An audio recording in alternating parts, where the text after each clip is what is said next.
सुप्रभात मेरे मित्रों, मेरे प्यारे छात्र छात्राओं, आप सभी का आपके इस YouTube मंच champion coaching centre RK. Pankaj के प्लेटफॉर्म पर हार्दिक स्वागत है। मित्रों, जैसा कि पिछले वीडियो में मैंने आपके बीच गर्भाशय, अंडवाहिनी नली और वेजाइना अर्थात यूटेरस, वेजाइना जिसे योनि कहते हैं, एवं फैलोपियन ट्यूब के बारे में डायग्राम के माध्यम से बतलाया था और मैंने आपसे कहा था कि अगले वीडियो में मैं आपको पुरुष से लेकर स्त्रियों तक में किस प्रकार से जनन का कार्य संपन्न होता है, किस प्रकार से शुक्राणु पुरुष के शरीर से निकलते हैं और निकलकर स्त्री के शरीर में जाते हैं, वहां पहुंचने के बाद वह कितने दिनों में और कहां निषेचन करते हैं, निषेचन करने के उपरांत वे गर्भ धारण करने में कितने समय लगाते हैं, गर्भ धारण की अवधि कितने दिनों तक चलती है और किस प्रकार से बच्चे का निर्माण होता है, बच्चा प्रसव करके जन्म लेता है। इन सारे क्रियाओं को मैं आपको समझाने का कार्य करूंगा। आज मैं आपको उन सारे विषयों को प्रस्तुत कर रहा हूं। आज का मेरा टॉपिक है entry of sperm, fertilisation, pregnancy and birth in female, जिसका तात्पर्य हो गया स्त्री में शुक्राणु का प्रवेश, निषेचन, गर्भधारण और जन्म। ये सारी चीजों को मैं आपको पॉइंट आउट करने जा रहा हूं। सारे पॉइंट को लिखा देने के बाद जो पिछले डायग्राम को मैंने पिछले वीडियो में बनाया था, उस डायग्राम को शॉर्ट में जिन टॉपिक को, जिन बातों को मुझे दर्शाना होगा, उनको मैं यहां पर डायग्राम के माध्यम से ब्रीफली बतलाने का कार्य करूंगा। दोस्तों देखिए, मैंने पहला पॉइंट यहां पर पुरुष में जन्म प्रक्रिया किस प्रकार से होती है उसके बारे में आपको यहां पर लिखने जा रहा हूं। पहला पॉइंट मैंने यहां लिखा है, नर के वृषण में मौजूद शुक्र जनन नलिका, जिसे हम लोग सेमनीफेरस ट्यूबुल्स कहते हैं, के स्पर्मेटोजेनिक एपिथेलियम जर्म सेल से स्पर्मेटिड्स का निर्माण होता है, जिसे स्पर्मेटोजेनेसिस कहते हैं। अगर कोई आपसे पूछ ले कि स्पर्मेटोजेनेसिस किसे कहते हैं, तो आप बोलिएगा पुरुष में 2 वृषण होते हैं, 2 टेस्टिस होते हैं और टेस्टिस के अंदर लगभग 250 से 300 छोटे छोटे कंपार्टमेंट अर्थात लोब्यूल्स होते हैं। हर एक लोब्यूल्स में 3 सेमनीफेरस ट्यूबुल्स अर्थात शुक्र जनन नलिका होता है। इस प्रकार से हम कह सकते हैं कि एक वृषण में लगभग 750 से लेकर के 1000 तक शुक्र जनन नलिकाएं होती हैं। उन शुक्र जनन नलिकाओं में जो स्पर्मेटिड्स का निर्माण होता है, जो देखने में गोलाकार होता है, उस स्पर्मेटिड्स के निर्माण को ही हम लोग स्पर्मेटोजेनेसिस अर्थात शुक्राणु जनन कहते हैं। ये स्पर्मेटिड्स अपरिपक्व होता है, अतः वास्तविक आकृति एवं परिपक्वता प्राप्त करने के लिए उसे स्पर्मियोजेनेसिस करना पड़ता है। अगला स्टेप होता है स्पर्मियोजेनेसिस का। अब हम लोग देखें कि स्पर्मियोजेनेसिस में होता क्या है। तो देखिए, स्पर्मियोजेनेसिस प्रक्रिया के तहत स्पर्मेटिड्स मेढक के टैडपोल लार्वा की आकृति भेक शिशु के जैसा परिपक्व शुक्राणु स्पर्म में बदल जाते हैं। यानी स्पर्मेटिड्स जो गोल होता है, वो मेढक जब बच्चा अपना देता है तो देखिएगा मेढक का जो बच्चा रहता है, वह बच्चा में छोटा सा पूंछ रहता है, जिसको कि हम टैडपोल लार्वा अर्थात भेक शिशु के नाम से जानते हैं। तो उस टैडपोल लार्वा के समान ही स्पर्मेटिड्स अपने आकार को चेंज करके स्पर्म में बदल जाता है और इस क्रिया को हम लोग स्पर्मियोजेनेसिस कहते हैं। इस प्रक्रिया के तहत जहां आकृति में परिवर्तन होता है, वहीं कुछ इसके आंतरिक रचनाओं में भी परिवर्तन होता है। जैसे स्पर्म में गोल्जी बॉडी द्वारा एक्रोसोम का निर्माण होता है, सेंट्रियोल 2 भागों में बढ़ जाते हैं, डिस्टल सेंट्रियोल से एक जाइल फिलामेंट बन जाता है, स्पाइरल माइटोकॉन्ड्रिया का निर्माण हो जाता है, इत्यादि काम होते हैं। इन सारे कार्यों को होने में लगभग 64 दिन का समय लगता है। और इसके बाद जब शुक्राणु जनन की कार्य हो गई, स्पर्मेटोजेनेसिस का कार्य हो गया, जिसमें स्पर्मेटिड्स बन गए, स्पर्मेटिड्स के बाद उसका स्पर्म में परिवर्तन हो गया, जिसको कि हम लोग स्पर्मियोजेनेसिस कहते हैं। ये सारे कार्य होने के बाद, यानी परिपक्व स्पर्म बन जाने के बाद, मैच्योर शुक्राणु बन जाने के बाद, उसका अब शुक्र जनन नलिकाओं से निकलना जरूरी हो जाता है। तो शुक्र जनन नलिकाओं से, सेमनीफेरस ट्यूबुल से परिपक्व शुक्राणु का बाहर निकलना स्पर्मिएशन कहलाता है। यहाँ लिखा है मैंने, स्पर्मिएशन के तहत शुक्र जनन नलिका से परिपक्व शुक्राणु बाहर निकलकर अधिवृषण अर्थात एपिडायडाइमस में पहुंच जाते हैं। इस प्रकार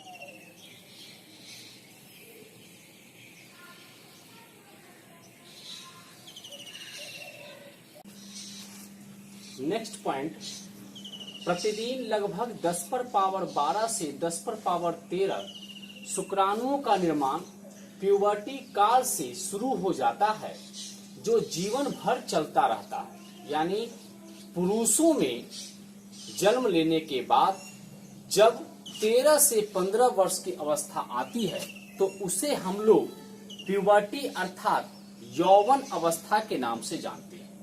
तो यौवन अवस्था जब पुरुष में शुरू होता है, अर्थात 13 से 15 वर्ष का जब उम्र होता है, तो वहां से लेकर के पुरुष में वृद्ध होने तक शुक्राणु का निर्माण हमेशा होता रहता है। ये अलग बात है कि वो शरीर के कैपेसिटी पर डिपेंड करता है कि उसके शुक्राणु के निर्माण जिस संख्या में शुरुआत में हो रही थी उसी संख्या में बाद में हो पाती है या नहीं हो पाती है, या उसकी गुणवत्ता उस प्रकार से बनी रहती है या नहीं रहती है, ये उसके कैपेसिटी पर निर्भर करता है। लेकिन शुक्राणु का निर्माण वृद्धावस्था तक चलता रहता है और प्रतिदिन उसमें शुक्राणु का निर्माण शुरुआत में 10 पर पावर 12 से 10 पर पावर 13 तक होते हैं। पुरुष शरीर के अधिवृषण अर्थात एपिडायडाइमस और शुक्रवाहक नलिका वासा डिफरेंशिया के अग्रभाग में परिपक्व शुक्राणु 30 दिन तक जीवित रहता है। जब शुक्राणु एक बार से स्पर्मियोजेनेसिस के द्वारा निकल जाता है, स्पर्मिएशन के द्वारा निकल जाता है, तो निकल जाने के बाद वह अधिवृषण एपिडायडाइमस में जाकर के जमा हो जाता है और वहां पहुंचने के बाद वह पोषण लेता है और गति करना शुरू करता है। तो वहां कितने दिन तक जिंदा रहता है पुरुष के शरीर में? 30 दिन तक। लेकिन अगर कॉपुलेशन हुआ, यानी स्त्री के साथ उसने मैथुन बनाया, संगम किया, उसके साथ संबंध बनाया, उस वजह से या फिर किसी अन्य कारण से अगर पुरुष के शरीर से स्पर्म निकल जाते हैं, वो बाहर चला आता है, तो वह अधिक से अधिक 3 दिन तक ही जीवित रह पाता है। एक बार रसखलन अर्थात इजेकुलेशन में 3 से 4 मिलीलीटर वीर्य निकलता है और इस 3 से 4 मिलीलीटर वीर्य में 300 से 400 मिलियन, मिलियन मतलब करोड़, 300 से 400 मिलियन स्पर्म मौजूद होते हैं। लेकिन मैंने यहाँ लिखा है 100 से लेकर के 400। तो इसके पीछे कारण क्या है? क्योंकि स्पर्म की संख्या जो होती है ना, वह कम भी हो सकते, क्योंकि मैंने आपको पहले ही बताया कि पुरुष के कैपेसिटी पर शुक्राणु की संख्या डिपेंड करती है। तो इस वजह से मैंने आपको 100 से लेकर 400 को लिखा। 100 से लेकर 400 करोड़ शुक्राणु मौजूद रहते हैं। कितने सीमेन में, कितने वीर्य में? 3 से 4 ml सीमेन में। आगे हम लोग स्त्री में प्रक्रिया किस प्रकार से होती है उसको देखें। तो देखिए मैंने यहाँ लिखा है कि स्त्री में माता है, माता के गर्भ में कन्या भ्रूण पल रहा है। कन्या भ्रूण जब अपने 6 महीने की अवस्था को पूरा कर लेता है, अर्थात उसका 25 सप्ताह पूरा हो जाता है, तो 25 सप्ताह पूरा हो जाने के बाद अभी वह कन्या भ्रूण मां के गर्भ में ही है, उस कन्या का जन्म नहीं हुआ है, फिर भी उसके अंडाशय में निर्माण जो होती है, प्रोसेस जो होती अंडाणुओं का, वह अंडाणुओं का निर्माण, वो जेनेसिस की क्रिया शुरू हो जाती है। लेकिन वह अंडाणु ओवम या एग नहीं बना पाता, वह जो है वो गोनिया के रूप में रहता है, वह जो है फॉलिकल्स के रूप में रहता है। लेकिन जब स्त्री जन्म ले लेती है, कन्या जन्म ले लेती है, तो जन्म लेने के बाद भी उसके प्यूबर्टी स्टेज आने के तक प्यूबर्टी स्टेज मतलब 11 से 13 वर्ष का उम्र जो होता है वो प्यूबर्टी स्टेज का माना गया। उस स्टेज को प्राप्त करने से पहले तक जो है वह जो अंडाणु जनन का कार्य कर रहा है, वो जेनेसिस का जो कार्य कर रहा है, उस कार्य में अंडाणु का निर्माण नहीं होगा, वह केवल प्राइमरी oocyte का ही निर्माण कर पाएगा, वह ओगोनिया का ही निर्माण कर पाएगा। तो यहां मैंने लिखा है जब माता के गर्भ में कन्या भ्रूण 25 सप्ताह लगभग 6 माह के फोटस के रूप में रहता है, तभी से उसके अंडाशय में अंडाणु जनन की क्रिया अर्थात वो जेनेसिस की क्रिया शुरू हो जाती है। परंतु तब से लेकर कन्या जन्म के बाद प्यूबर्टी आने से पहले तक अंडाशय में ओगोनिया या प्राइमरी oocyte ही बन पाते हैं।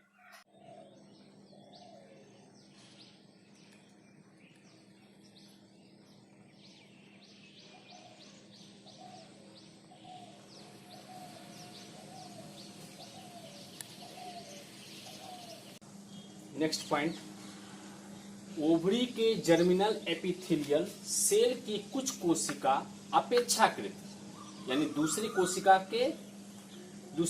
की अपेक्षा ओवरी के जर्मिनल एपिथेलियम सेल्स की कुछ कोशिका अपेक्षाकृत बड़े जर्म सेल में बदल जाती है और बार बार माइटोटिक डिवीजन अर्थात अर्धसूत्री माइटोटिक डिवीजन अर्थात समसूत्री विभाजन करके डिप्लॉयड ओगोनिया बनाती है। अनेक डिप्लॉयड ओगोनिया पहले अंड नलिका बाद में मल्टी सेल्ड एग नेस्ट का निर्माण कर देते हैं। इस एग नेस्ट में से एक ओगोनिया ही सक्रिय प्राइमरी oocyte में बदलता है, जो जन्म लेने के बाद ओवरी के अंदर ही सेकेंडरी oocyte में बदल जाता है। ये जो प्रोसेस मैंने लिखा है ये आपको मैं जब वो जेनेसिस की क्रिया को स्त्री में बतलाने जाऊंगा तो डायग्राम के माध्यम से मैं आपको वहां पर आरेखित करूंगा। नेक्स्ट पॉइंट हम लोग देखेंगे, अंडाशय में प्राइमरी oocyte वृद्धि करता है और मियोटिक डिवीजन अर्थात अर्धसूत्री विभाजन, इसके पहले जो है आपको समसूत्री विभाजन हो रहा था, माइटोटिक डिवीजन हो रहा था, लेकिन अब जो है अंडाशय में प्राइमरी oocyte वृद्धि करता है और मियोटिक डिवीजन फर्स्ट अर्थात अर्धसूत्री विभाजन प्रथम द्वारा एक बड़ा सेकेंडरी oocyte एवं एक छोटा पोलर बॉडी बनाता है। परंतु अंडाशय में इसके आगे का विभाजन नहीं होता है।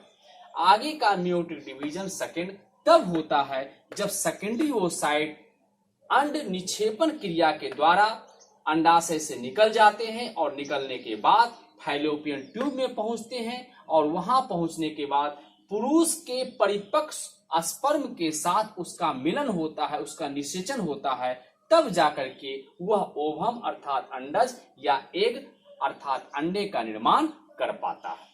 स्त्री में प्यूबर्टी 11 से 13 वर्ष, पुरुष में 13 से 15 वर्ष और स्त्री में 11 से 13 वर्ष। ये जो मैं आपको ड्यूरेशन लिख रहा हूं, यह जो काल अवधि एज में लिख रहा हूं, यह फ्लक्चुएट होता है, उसके पोषण आहार पर डिपेंड करता है, उसके रहन सहन इन्वायरमेंट पर डिपेंड करता है। स्त्री में या पुरुष में जो प्यूबर्टी का काल जो आता है, एडोलसेंस जो आता है, वह उसके खान पान उसके परिवेश पर डिपेंड करता है।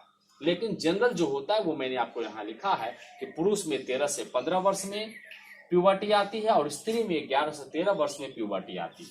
तो मैंने यहाँ दर्शाया है स्त्री में प्यूबर्टी 11 से 13 वर्ष के बाद प्रत्येक महीने बारी बारी एकांतर अर्थात क्रमागत रूप से एक अंडवाहिनी नली से अंड निक्षेपण द्वारा एक सेकेंडरी oocyte 45 से 50 वर्ष की उम्र तक एमसी के 14वें 16वें दिन निकलता रहता है। यानी स्त्री में 2 अंडाशय होते हैं, 2 अंडवाहिनी नली होता है। तो 2 अंडाशय जो है उसमें से एक अंडाशय इस महीने एमसी के 14वें 15वें दिन, एक अंडाशय जो है प्रथम अंडाशय जो है एक सेकेंडरी oocyte को मुक्त करेगा। दूसरा अंडाशय अगले मतलब क्या कहता है आपको एमसी के दौरान अगले महीने 14वें 16वें दिन जो है दूसरा अंडाशय एक oocyte सेकेंडरी oocyte जो है मुक्त करेगा। इस प्रकार से बारी बारी होता है। पहला बार अगर इधर कर रहा है अंडाशय के द्वारा ओवम निकल रहा है तो दूसरा बार इधर इस वाले अंडाशय के द्वारा जो है आपको ओवम निकलता है। तो इस प्रकार से जो है हर महीने ये कार्य होते रहता है। यानी 28 दिन पर एमसी चलता है। एमसी का समय क्या है 28 दिन। 28 दिन के अंतराल पर स्त्रियों में 3 से 5 दिन तक एमसी की क्रिया होती है और एमसी जब स्टार्ट होता है तो उसके 14वें 16वें दिन ही वह अंड निक्षेपण अर्थात ओवुलेशन करता है। ओवुलेशन के द्वारा प्रत्येक अंडाशय से केवल 1 सेकेंडरी ओवोसाइट निकलते हैं। तो इस प्रकार से जो है स्त्रियों में जो है आपको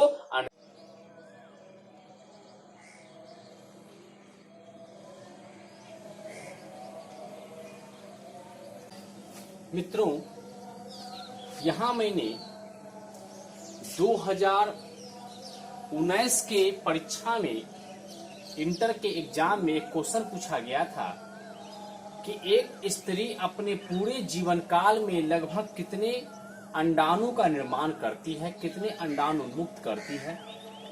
तो उसमें कई ऑप्शन थे, उसका जवाब कैसे हम लोग निकाल पाएंगे, कैसे हम कैलकुलेट करेंगे कितने अंडाणु का निर्माण होता है या सेकेंडरी ओवोसाइट्स का निर्माण होता है। तो देखिए मैंने लिखा है, एक वर्ष में एमसी की कुल संख्या 12 महीने का साल होता है। स्त्री मुख्य रूप से जनरली 28 दिन में एमसी शुरू करती है, यानी 28 दिन के अंतराल पर एमसी होता है जो कंटिन्यू 3 से 5 दिन तक चलता है।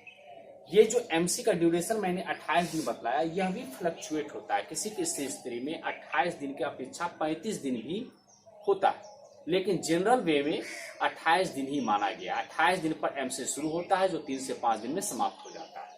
तो एक वर्ष में 365 दिन होते हैं, 28 दिन के अंतराल पर एमसी होता है। तो एक वर्ष में कुल एमसी की संख्या कितनी होगी? 365 दिन में जो 28 दिन से हम डिवाइड कर रहे हैं तो 13 एमसी टोटल निकल रहा है। और आपको मैंने ये भी बतलाया है कि स्त्री में प्यूबर्टी कब आता है। स्त्री में प्यूबर्टी आता है 11 से 13 वर्ष के बाद, यानी जनरली हम लोग कह सकते हैं कि 15 वर्ष में उसमें प्यूबर्टी आ जाती है, ठीक है। और वह कब तक जो है प्यूबर्टी स्टेज, यानी क्या कहता है प्यूबर्टी स्टेज आने का मतलब क्या हो गया? प्यूबर्टी स्टेज आने का मतलब हो गया उसमें एमसी का स्टार्ट हो जाना। एमसी स्टार्ट होता है प्यूबर्टी स्टेज आने के बाद ही। तो अगर हम 15 वर्ष से प्यूबर्टी स्टेज यानी एमसी आने का शुरुआत मानते हैं और वह कब तक चलता है? 45 से 50 वर्ष तक। अगर 50 वर्ष तक लास्ट हम लेके चलते हैं तो 50 वर्ष में 15 वर्ष पहले का जो समय है, 15 वर्ष से पहले का जो समय है वो प्यूबर्टी का काल नहीं। एमसी कब हो रहा है? 15 वर्ष के बाद। और चल कब तक रहा है? 50 वर्ष तक। तो 50 में 15 हम लोग हटा रहे हैं, टोटल वर्ष कितना निकल रहा है? 35 वर्ष निकल रहा है। तो स्त्री के पूरे जीवन काल यानी 15 वर्ष से 50 वर्ष की उम्र तक में निर्मित एवं मुक्त कुल सेकेंडरी ओवोसाइट का कैलकुलेशन हम लोग कैसे करेंगे? जो एमसी निकला है एक वर्ष में, उस एक वर्ष के एमसी को टोटल 35 वर्ष में हम लोग गुना कर देंगे, मल्टीप्लाई करेंगे, तो जो आपको रिजल्ट आएगा उतना ही स्त्री अपना जीवन काल में क्या करेगी? अंडाणु का निर्माण, सेकेंडरी ओवोसाइट का निर्माण करेगी।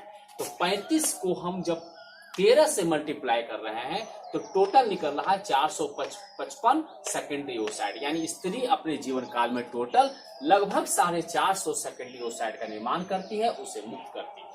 ये जवाब आपका आंसर हुआ। अगला हम लोग पॉइंट देखें, प्रत्येक फोइटल ओवरी में लगभग 2 करोड़ ओवोगोनिया अर्धसूत्री विभाजन के प्रोफेज फर्स्ट में प्राइमरी ओवोसाइट रूप में अरेस्ट अर्थात रुके हुए अवस्था में रहते हैं। प्राइमरी जो ओवोसाइट होता है वह साइट आपको जब तक फैलोपियन ट्यूब में नहीं पहुंचता है तो फैलोपियन ट्यूब में पहुंचने से पहले और वहां निषेचन करने से पहले प्राइमरी ओवोसाइट जो है डिवीजन नहीं कर रहा होता है, वह अपने डिवीजन को रोके हुए रखता है, यानी वो अरेस्ट रूप में रखता है।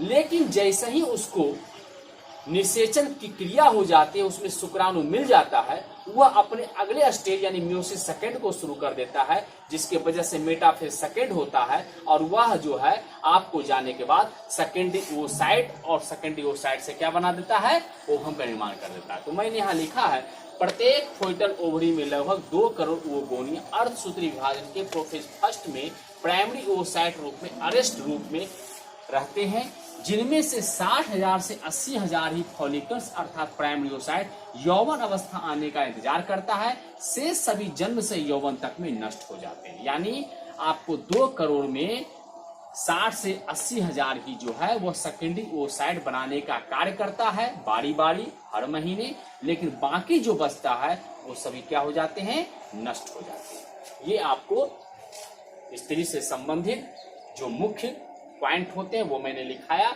अब इसके बाद किस प्रकार से जनन का कार्य शुरू होता है वो मैं आपको